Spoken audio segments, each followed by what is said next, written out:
మొట్టమొదటి factory outlet మన Mukunda jewellers లో అన్ని జ్యువెలరీ పై ఉన్న వ్యాట్ కేవలం 2 to 12% మాత్రమే. No making charges. విచ్చేయండి ముకుందా జ్యువెలర్స్. మా నూతన బ్రాంచెస్ ప్రారంభం అతి త్వరలో జూబ్లీ హిల్స్ మరియు వైజాగ్. అంతర్జాతీయ జాతీయ అన్ని సమస్యల గురించి వాళ్ళ చర్చిద్దాం వ్యూ పాయింట్లో అంశాలని పూర్తిగా విశ్లేషించడానికి మనతో పాటు జాయిన్ అవుతున్నారు ప్రొఫెసర్ డాక్టర్ కె నాగేశ్వరరావు. ఆయన్ని అడిగి అన్ని విశ్లేషణలు తెలుసుకుందాం. సో మొత్తానికి ఫస్ట్ టాపిక్ చూద్దాము. ఏపీ రాజకీయాల్లో ఇటు అమరావతి అంశం మరోసారి తీవ్ర దుమారం రేపుతోంది. వైసీపీ అధినేత వైఎస్ జగన్మోహన్ రెడ్డి ఇటీవల చేసిన వ్యాఖ్యలు, దానికి సజ్జల రామకృష్ణారెడ్డి ఇస్తున్న వివరణలు రాజకీయ వర్గాల్లో పెద్ద చర్చకు దారితీశాయని చెప్పాలి. అసలు జగన్ ఏమన్నారు, సజ్జల ఏమని కవర్ చేస్తున్నారు, ఇది వైసీపీకి సెల్ఫ్ గోల్ అవుతుందా అనే అంశాలపై కూడా మనం విశ్లేషించుదాం. ఒక్కసారి వాళ్ళు ఏం మాట్లాడారు అదంతా కూడా బైట్స్ ఉన్నాయి మన దగ్గర, చూద్దాం. He is building the capital, the so-called capital, in a river basin. In fact, this is something which the Supreme Court should take cognizance of. Nobody is allowed to even build a building in a river basin. Whereas here, Chandrababu Naidu is conceiving a city in a river basin. I do not know where the fuse and the plug is. మొన్నటి వరకు 3 ముక్కలాట ఆడారు. అంటే 3 రాజధానులు అన్నారు. ప్రపంచంలో ఎక్కడా లేవన్నాం, కానీ వినలేదు. ప్రజలు గుణపాఠం చెప్పారు. ఇప్పుడు అంటున్నాడు అది నది పక్కన వచ్చిందంట. రాజమండ్రి ఎక్కడుంది, విశాఖపట్నం ఎక్కడుంది, లండన్ ఎక్కడుంది, ఢిల్లీ ఎక్కడుంది, చెన్నై ఎక్కడుంది, అంటే బాంబే ఎక్కడుంది? కనీసం ఇలాంటి ఇంగిత జ్ఞానం లేని వాళ్ళు కూడా రాజకీయాలు చేస్తే వీళ్ళు ఏం మాట్లాడాలి? అమరావతికి సంబంధించి ఆయన చేస్తున్నది 14-19 మధ్య ఒక రకమైంది. ఇది mother of all scams. Chandrababu Amaravati అనేది mother of all scams. Capital different issue. Jaganmohan Reddy గారు ఈ ప్రాంతానికి ఎలాంటి వ్యతిరేకం కాకపోగా అభిమానిస్తాడు, ఒక సహజమైన దీనిగానే దీంట్లో పార్ట్ అవుతున్నాడు అనడానికి వేరే సాక్ష్యం అక్కర్లా. 19 ఎన్నికలకు ముందే ఇక్కడ ఇప్పుడు మనం నిలబడిన దాంతో సహా స్థలం కొని, భూమి కొని ఇక్కడ అప్పుడే ఇల్లు కట్టాడు. పార్టీ ఆఫీస్ కోసం ఇప్పుడు మనం నిలబడిన ప్లేస్ కూడా తీసుకొని పార్టీ ఆఫీసులో పూర్తి చేశాడు. 19 ఎన్నికలకు ముందు ఒక ఆయన సీఎం గాల.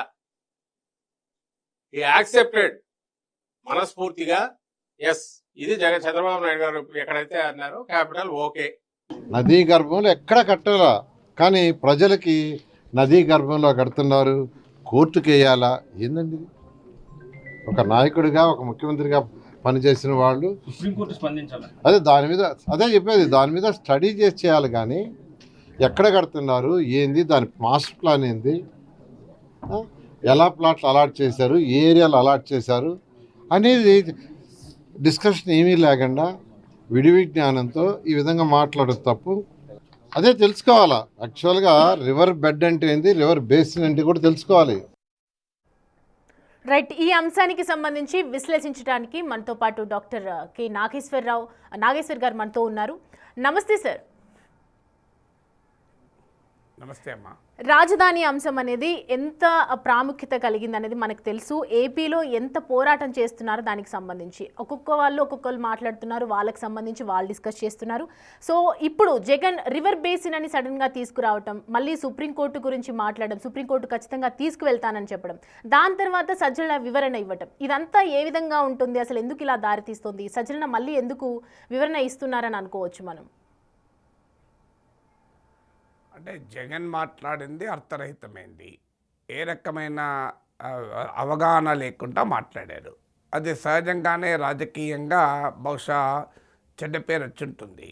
ఎందుకంటే ప్రజల్లో కూడా వ్యతిరేకత వచ్చుంటుంది. అమరావతిపై జగన్మోహన్ రెడ్డి జరిపిన విధ్వంసం ఆయన ఓటమికి అనేక కారణాలు ఒక ముఖ్యమైన కారణం. అది బహుశా కొన్ని గంటల్లోనే వైఎస్ఆర్ కాంగ్రెస్కి అర్థమైనట్టుంది. అందుకే ఇప్పుడు సజ్జల వచ్చి క్యాపిటల్ ఇది డిఫరెంట్ క్వశ్చన్, ఆయన ఎప్పుడూ వ్యతిరేకించలేదు అమరావతిని, చంద్రబాబు అమరావతి క్యాపిటల్ అనగానే మనస్ఫూర్తిగా అంగీకరించారు. ఈ చిత్రం చూడండి మీరు. అసలు చంద్రబాబు బైటు, నారాయణ బైట్లు ఇవన్నీ ప్లే చేశారు. వాస్తవంగా అయితే Jagan bite, Sajjala bite play చేస్తే సరిపోతుంది కంపారిజన్గా. జగన్ ఏమంటున్నాడు, సజ్జల ఏమంటున్నాడు? సజ్జల క్యాపిటల్ అనేది క్వశ్చనే కాదు, క్యాపిటల్ జగన్ ఆమోదించాడు, మనస్ఫూర్తిగా ఆమోదించాడు. తాను ఇక్కడ ఇల్లు కట్టుకున్నాడు 2019 కన్నా ముందే, పార్టీ ఆఫీస్ కట్టాడు. ఇష్యూ వల్ల అమరావతి పేరిట చంద్రబాబు జరుపుతున్న స్కామ్ అని. జగన్ మాట్లాడిన దాంట్లో స్కామ్ ఇది అన్న పదం వాడాడు, కానీ అదొకటే వాడాడా? ఇది రివర్ బేసిన్లో పెడుతున్నాడు అన్నాడు. నేను నిన్ననే చెప్పాను, నిన్న మాట్లాడినప్పుడే రివర్ బేసిన్ వేరు, రివర్ బెడ్ వేరు. జగన్మోహన్ రెడ్డి రివర్ బెడ్ను రివర్ బేసిన్ కలిపి మాట్లాడాడండి. సో రివర్ బెడ్ వేరు, రివర్ బేసిన్ వేరు, రివర్ షోర్ వేరు. సో నదీ గర్భం వేరు, నదీ ఒడ్డు వేరు, నదీ పరివాహక ప్రాంతం వేరు. ఈ మూడు వేరు వేరు. సో నదీ పరివాహక ప్రాంతం చాలా విస్తృతమైంది, విస్తారమైంది. రైట్, చూస్తున్నాం కదా, ఒకవైపు అనేక రకాల క్వశ్చన్స్ అయితే రేజ్ అవుతున్నాయి. ఇటు డాక్టర్ ప్రొఫెసర్ నాగేశ్వర్ కూడా చెప్పింది అదే అంశానికి సంబంధించి ఒక అవగాహన లేకుండా మాట్లాడుతున్నారైనా. ఎందుకంటే రివర్ బేసిన్ అనే దానికి ఇటు పర్యావరణాన్ని ఒక లింక్ చేయటం అనేది కూడా కరెక్ట్ కాదని చెప్పి ఆయన చెప్తూ ఉన్నారు. అండ్ అక్కడ నిర్మాణాలు శాస్త్రీయంగా సరైనవి కావని అని వాళ్ళు అనుకుంటున్నారా ఏంటో తెలియదు, కానీ ఒకవైపు అవగాహన లేకుండానే వీళ్ళు మాట్లాడుతూ ఉన్నారు. రాజధానికి అంశంకి సంబంధించి అనేక మంది పెట్టుబడులు కూడా పెట్టడానికి ఎంతోమంది కూడా వస్తూ ఉన్నారు ఇక్కడికి. దాన్ని ఒక చక్కగా రూపొందిద్దాం అని అనుకుంటున్నటువంటి టైంలో ఇలాంటి ఆరోపణలు చేయటం, ఇలా సుప్రీంకోర్టుకు తీసుకువెళ్ళటం, ఇదంతా కూడా ఒక అవేర్నెస్ లేకుండా మాట్లాడుతున్నటువంటి మాటలే అని చెప్పి నాగేశ్వరరావు చెప్తున్నారు. అండ్ ఈ వ్యాఖ్యలతో ఇటు 3 రాజధానుల నిర్ణయం ఏ విధంగా ఉంటుంది, ఆయన కావాలనే జగన్ దాన్ని సమర్థించుకుంటున్నారా, అసలు ఇలా జగన్ చేసినటువంటి వ్యాఖ్యలతో ఎవరికైనా చిక్కులు వచ్చే అవకాశాలు ఉన్నాయా, అసలు కూటమి ప్రభుత్వం దేని పరంగా ముందుకు వెళ్తుంది, సజ్జలు చేసినటువంటి ఈ కవరింగ్ ఎందుకు అంటే ఒకవైపు ఖచ్చితంగా అంత నేషనల్ మీడియాలో మాట్లాడినటువంటి మాటలు జగన్ ఒకవైపు రాజధాని అంశంకి సంబంధించి డైరెక్ట్గా సుప్రీంకోర్టు తీసుకువెళ్ళాలి అని చెప్పి ఆయన మాట్లాడినటువంటి మాటలు వెంటనే దాన్ని కవర్ చేసే విధంగా ఇటు సజ్జల వివరణ ఇవ్వటం, ఇదంతా కూడా అనేక రకాలుగా రాజకీయంగా చర్చనీయాంశంగా మారుతుందని చెప్పాలి. ఎందుకంటే అమరావతిని రివర్ బేసిన్ అని ఎందుకు జగన్ తీసుకొస్తున్నారు పదే పదే అనేది కూడా ఒకవైపు కోర్టుల చుట్టూ ఈ అమరావతి అంశాన్ని తిప్పితే ఒకవైపు ఈ రాజధాని అంశం ఇంకా ప్రొలాంగ్ అవుతుంది. ఎందుకంటే గత కొంతకాలంగా కొన్ని రోజులుగా కొన్ని సంవత్సరాలుగా ఇటు రైతులందరూ కలిసి పోరాటం చేసి ఎన్నో భూములను వాళ్ళు త్యాగం చేసి రాజధాని మంచిగా ఏర్పడుతుంది, మనందరికీ మంచి జరుగుతుంది, ఏపీకి మంచి జరుగుతుందని ఒక ఉద్దేశంతో ఇవాళ రాజధాని అంశానికి సంబంధించి ఎంతోమంది ముందుకు వస్తున్నటువంటి సమయం కనిపిస్తోంది. ఇలాంటి టైంలో మళ్ళీ అమరావతి గురించి ఇలా మాట్లాడటం ఇదంతా కూడా దేనికి దారి తీస్తోంది అనేది చూడాలి.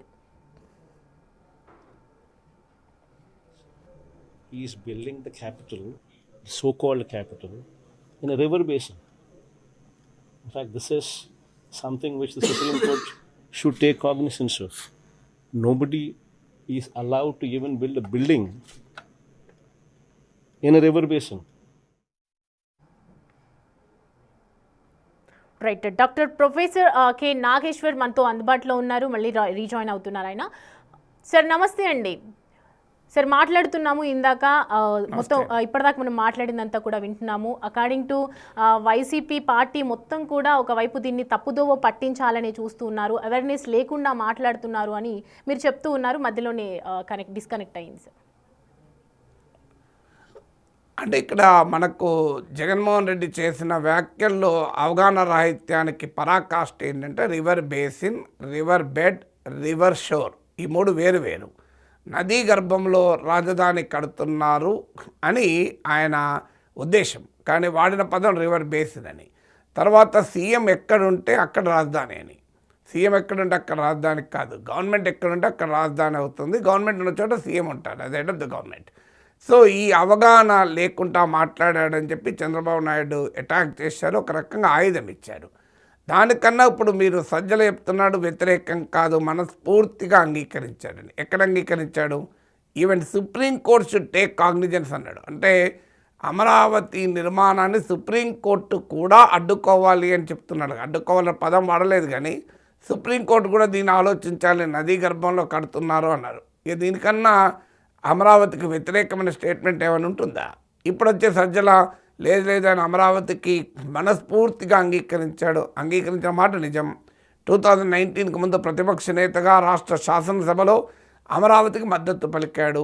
ఆ రోజుల్లో కూడా వాదన పెట్టారు, చూడు మా నాయకుడు ఇక్కడే ఇల్లు కట్టుకున్నాడు, చంద్రబాబు నాయుడు ఇల్లు కట్టుకోలేదు అని విమర్శించారు. కానీ 2024లో కూడా ఎక్కడా మేనిఫెస్టోలో చెప్పలేదు అమరావతిని మేము వదిలేస్తాం 3 రాజధానులకు పోతామని. సడన్గా 24 ఎలక్షన్ల తర్వాత మొదలుపెట్టిన తర్వాతైనా తన వైఖరిని ఏమైనా మార్చుకున్నాడా ఫలితం తర్వాతైనా అంటే వైఖరి మార్చుకోలేదనడానికి జగన్ స్టేట్మెంటే ఉదాహరణ. సో జగన్ ప్రకటన ఏంటి, అది సుప్రీంకోర్టు కూడా పరిగణలోకి తీసుకోవాలి అన్నాడు. సో ఇది రివర్ బేసిన్లో కడుతున్నారు, ఇది అందువల్ల ఇది నది సుప్రీంకోర్టు ఆలోచించాలి అన్న తర్వాత ఇంకేమైనా ఉంటుందా? తర్వాత సీఎం ఎక్కడుంటే అక్కడ రాజధాని అంటే ఏంటిది, తిరిగి 3 రాజధానుల ముచ్చటే కదా. ఎందుకంటే 3 రాజధానులను జగన్ ప్రతిపాదించినప్పుడు కూడా ఇదే ఆర్గ్యుమెంట్ పెట్టాడు, సీఎం ఎక్కడుంటే అక్కడ నేను వైజాగ్ నుంచి ఆపరేట్ చేస్తాను అని. సో కొత్తగా ఏమీ అనలేదు. తర్వాత అమరావతి పైన 1,00,000 కోట్లు పెట్టడం ఎందుకు అని గతంలో అన్నాడు, ఇప్పుడు కూడా అన్నాడు. సో సజ్జల మరి ఎందుకు ఈ వివరణ ఇవ్వాల్సి వస్తుంది? వితిన్ 24 అవర్స్ 24 గంటలు తిరగక ముందే సజ్జల వివరణ ఇచ్చి కంప్లీట్లీ డిఫరెంట్ వర్షన్. ఇప్పుడు మీరు జగన్ అన్నది సజ్జల అన్నది పక్కన పెడితే అర్థమైపోతుంది కదా, సంబంధమే లేని వర్షన్ కదా. జగన్ ఏమో క్లియర్గా సుప్రీంకోర్టును రంగంలోకి దించాలని, అసలు ఎక్కడ కూర్చుంటే ముఖ్యమంత్రి అక్కడే రాజధాని అని, 1,00,000 కోట్లు ఖర్చు పెట్టడం దేనికని, ఇవన్నీ ప్రశ్నలు వేసినటువంటి జగన్మోహన్ రెడ్డి సజ్జలేమో మనస్ఫూర్తిగా అంగీకరించాడు. అసలు క్యాపిటల్ క్వశ్చనే కాదు, మేము స్కామ్ గురించే మాట్లాడుతున్నాం అంటే అర్థం ఏంటి? జగన్ ఖండిస్తున్నాడు సజ్జల ఖండిస్తాడా? ఖండించడు. కానీ జగన్ స్టేట్మెంట్ వల్ల వచ్చిన పొలిటికల్ కాన్సిక్వెన్సెస్, నేను ఇంతకుముందే పొద్దున్న కూడా మాట్లాడుతూ అన్నాను, చంద్రబాబు నాయుడుకి ఆయుధం ఇస్తున్నాడు జగన్ అని. జగన్మోహన్ రెడ్డి సెల్ఫ్ గోల్స్ వల్ల చంద్రబాబు నాయుడుకు కూటమికి ఆయుధాలు వస్తుంటే దానికి మళ్ళీ డ్యామేజ్ కంట్రోల్ యాక్టివిటీ లాగా సజ్జల రంగంలోకి దిగి ఆ నష్ట నివారణ చర్యలు మొదలుపెట్టాడు. ఇదేమి కొత్తనా అనుకుంటే సరిగ్గా మీకు విశాఖలో అప్డేట్ సందర్భంలో కూడా ఇదే రకమైన తప్పు వైఎస్ఆర్ కాంగ్రెస్ చేసింది. ముందు వైసీపీ నేతలు దీన్ని తీవ్రంగా విమర్శించారు. డేటా సెంటర్ వల్ల పర్యావరణానికి దెబ్బ తగులుతుంది, చెట్లు ఉండవు, నీళ్ళు ఉండవు, డేటా సెంటర్ వల్ల ఉద్యోగాలు రావు అంటూ పెద్ద ఎత్తున అటాక్ చేశారు. మీకు సాక్షి మీడియాలో చర్చలు వార్తలు రాశారు. సడన్గా ఆఫ్టర్ కపుల్ ఆఫ్ వీక్స్ అనుకున్నా 1 వీక్ 2 వీక్స్ తర్వాత జగన్మోహన్ రంగంలో దిగి అసలు ఈ డేటా సెంటర్ మా హయాంలోనే వచ్చింది, మేమే కదా తీసుకొచ్చింది, డేటా సెంటర్లకు మేము వ్యతిరేకం కాదు అని మాట్లాడాడు. సో వైసీపీ నేతలు వ్యతిరేకమని చెప్పి రోజుల తరబడి సాక్షిలో రోజుల తరబడి వార్తలు రాసి సాక్షి టీవీలో చర్చలు జరిపి మళ్ళీ మేము డేటా సెంటర్ వ్యతిరేకం కాదు, అసలు క్రెడిట్ మాకే రావాలి, అదాని మా హయాంలోనే డేటా సెంటర్ పెడతానని వచ్చాడు, ఇప్పుడు కాస్త యాడ్ అయింది గూగుల్ మాత్రమే అంటూ సమర్థించాడు. అంటే ఎందుకు అంటే Google hub data centre Google hub data centre రావడం అనేది కూటమి ప్రభుత్వానికి ఒక పాజిటివ్ వైబ్రేషన్ ఇచ్చింది. ఎందుకంటే ముఖ్యంగా మిడిల్ క్లాస్ ఎడ్యుకేటెడ్ యంగ్ పీపుల్లో ఒక పాజిటివ్ అవుట్లుక్ వచ్చింది. ఎందుకంటే చంద్రబాబు నాయుడుకి హైదరాబాద్లో ఐటీ రంగాన్ని అభివృద్ధి చేసిన చరిత్ర ఉండడం వల్ల అది అందులో గూగుల్ ఎంటర్ కావడం వల్ల, అదాని వేరు గూగుల్ వేరు, గూగుల్ ఎంటర్ కావడం వల్ల మామూలు బెనిఫిట్ రాలేదు. దీనికి తోడు కర్ణాటక, తమిళనాడులు, ఆంధ్రప్రదేశ్ పైన ఒక రకంగా విరుచుకపడము ఇవన్నీ జరిగాక కూటమికి క్లియర్ పైచేయి వచ్చింది. దాంతో మళ్ళీ డ్యామేజ్ కంట్రోల్లో భాగంగా మేము డేటా సెంటర్కి వ్యతిరేకం కాదు, మేము డేటా సెంటర్ మా వల్లనే వచ్చింది, చంద్రబాబు నాయుడు క్రెడిట్ చోరీకి పాల్పడుతున్నాడు అంటూ మళ్ళీ రివర్స్లోకి వచ్చారు. అంటే అర్థం కావాల్సింది, ఇంత ఆధునిక మీడియా సోషల్ మీడియా యుగంలో పరస్పర విరుద్ధమైన పొజిషన్ చెప్పితే జనం చూడరా, అర్థం కాదు జనానికి. ఇప్పుడు జగన్మోహన్ రెడ్డి బయట, సజ్జల రామకృష్ణారెడ్డి బయటలు మనం ప్లే చేశాం, అర్థమవుతుందిగా 2 చూస్తే క్లియర్గా. సో ఇంకా అంత ప్రజల అమాయకుల మీరు గూగుల్ హబ్ డేటా సెంటర్ పైన వైసీపీ నేతలు ఏం మాట్లాడారు, సాక్షిలో ఏం డిబేట్లు నడిచాయి, జగన్మోహన్ రెడ్డి ఏమన్నాడు కంపేర్ చేయండి. మళ్ళీ ఇప్పుడు ఆ డేటా సెంటర్ గురించి హబ్ గురించి మాట్లాడతారు. ఇది 2 ఉదాహరణ ఇది. సో ఇలా ఒక్కొక్క అంశం పైన సెల్ఫ్ గోల్స్ వేసుకుంటూ పోతే అల్టిమేట్గా డ్యామేజ్ జరిగేది జగన్మోహన్ రెడ్డికి. ఇప్పటికైనా అర్థం కావాల్సింది అంటే రాజకీయ పార్టీ ఒక పొజిషన్ తీసుకున్నాక కారణాలు ఏదైనా అది తప్పని తెలిస్తే, లేదు ప్రజల్లో వ్యతిరేకత వస్తుందని తెలిస్తే దానిపైన నష్ట నివారణ చర్యలు తీసుకోవచ్చు. కానీ నష్ట నివారణ చర్యల పేరిట బుకాయిస్తే జనం యాక్సెప్ట్ చేయరు కదా. మీకు అదే ఇప్పుడు మీరు నరేంద్ర మోడీ ఫామ్ లాస్ పైన 1 ఇయర్ పెద్ద ఎత్తున ఢిల్లీలో ప్రొటెస్ట్లు చేసినా ఒప్పుకోలే. ఫైన్ మార్నింగ్ ఉత్తరప్రదేశ్ ఎలక్షన్ల ముందు నష్టం జరుగుతుందని అర్థమై నేను రైతులకు క్షమాపణ చెప్తున్నాను, ఉపసంహరించుకుంటున్నాను అన్నాడు. సో ఇప్పటి దానితో కాస్తంత నష్ట నివారణ జరిగి మీకు మళ్ళీ 2024 ఎలక్షన్స్లో గెలవగలిగారు. అందువల్ల ఎప్పుడు కూడా ఒక నిర్ణయం తీసుకున్నప్పుడు దాన్ని నష్టం జరుగుతుందంటే పాలిటిక్స్లో డెమోక్రసీలో విధానాల్ని మార్చుకోవడం నేరం కాదు కదా. సో ఇదే సజ్జలన్న మాట, మేము అమరావతికి వ్యతిరేకం కాదు, ఆయన మనస్ఫూర్తిగా అంగీకరించారు. చంద్రబాబు నాయుడు క్యాపిటల్ ఇక్కడ ప్రతిపాదించడంతో ఒప్పుకున్నాం, ఇక నుంచి దీనిపైన చర్చ లేదు అని కనుక చెప్పుంటే, జగనే చెప్పుంటే ఈ పంచాయతీ వచ్చేది కాదు కదా. ఆ తర్వాత మీరు రైతులకు మొదటి ఫేజ్లో రైతులకు ఎందుకు పట్టాలు ఇవ్వలేదు, ఎందుకు ఇంకా పట్టాలు చూపించడం లేదు, ఆన్ పేపరే ఉన్నాయి, ఎందుకు మళ్ళీ సెకండ్ ఫేజ్లో పూలింగ్ చేస్తున్నారు, మీరు ఇన్సైడ్ ట్రేడింగు, స్కాము, ఇవన్నీ ఏదన్నా కూడా కాస్తంత క్రెడిబిలిటీ వస్తుంది. ఇప్పుడు కంప్లీట్లీ రివర్స్ పొజిషన్స్, ఒక ఎండు నుంచి మరో ఎండుకు పోతూ ప్రజలంతా అమాయకులు అనుకుంటే ఎలా? దానివల్ల డ్యామేజ్ కంట్రోల్ కాదు, ప్రజల ముందు చులకనవుతారు.